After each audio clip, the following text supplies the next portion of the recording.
Ukraine పై big decision తీసుకుంది America అధ్యక్షుడు Trump ఈ నిర్ణయం తీసుకున్నారు. ఇది ఉక్రెయిన్ కు షాక్ కలిగించే అంశం.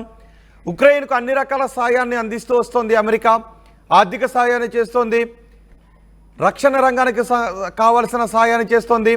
అలాగే రష్యా ఉక్రెయిన్ మధ్య చోటు చేసుకున్న యుద్ధం కారణంగా మానవతా సాయాన్ని కూడా అమెరికా ఉక్రెయిన్కు అందిస్తూ ఉంది.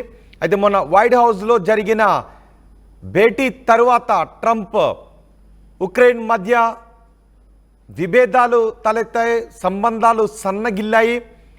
అదే సమయంలో ఉక్రెయిన్ ఇటు EU దేశాలకు దగ్గరవుతూ వస్తుంది. యూరోపియన్ దేశాలు ఉక్రెయిన్కు మద్దతును పలుకుతూ ఉన్నాయి.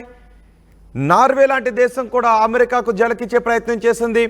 ఒక్క చుక్క ఆయిల్ కూడా అమెరికా రక్షణ రంగాలకు ఇవ్వము, అమెరికా యుద్ధ నౌకలకు ఇచ్చేది లేదు, జెలెన్స్కీని అవమానకరంగా మాట్లాడాడు ట్రంప్ అంటూ నార్వే లాంటి దేశాలు కూడా నిర్ణయాన్ని తీసుకున్నాయి.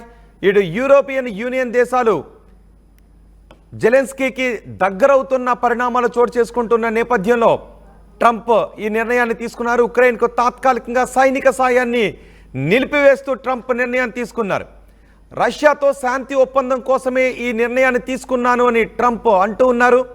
శాంతి చర్చల కోసమే మేము ఒత్తిడి తీసుకొస్తున్నాము అని ట్రంప్ అంటున్నారు.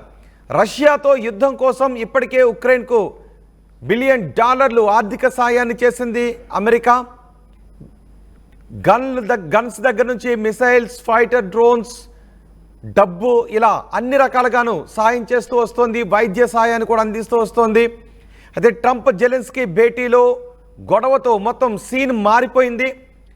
ఈ గొడవ తర్వాత ట్రంప్ ఉక్రెయిన్కి అందించే సాయంపై ఎటువంటి నిర్ణయాన్ని తీసుకుంటారో అంటూ ప్రపంచవ్యాప్తంగా చర్చ జరిగింది. అనుకున్నట్టుగానే ట్రంప్ ఉక్రెయిన్కు అందించే సాయంపై నిర్ణయాన్ని తీసుకున్నారు. ఈ నిర్ణయాలు రష్యా ఉక్రెయిన్కు మధ్య చోటు చేసుకున్న యుద్ధ వాతావరణాన్ని తగ్గించడం కోసమే ఉక్రెయిన్పై కొంత ఒత్తిడి తీసుకుని రావాల్సిన అవసరం ఉందని భావిస్తున్నాం, అందులో భాగంగానే తీసుకున్నామని చెప్తున్నారు.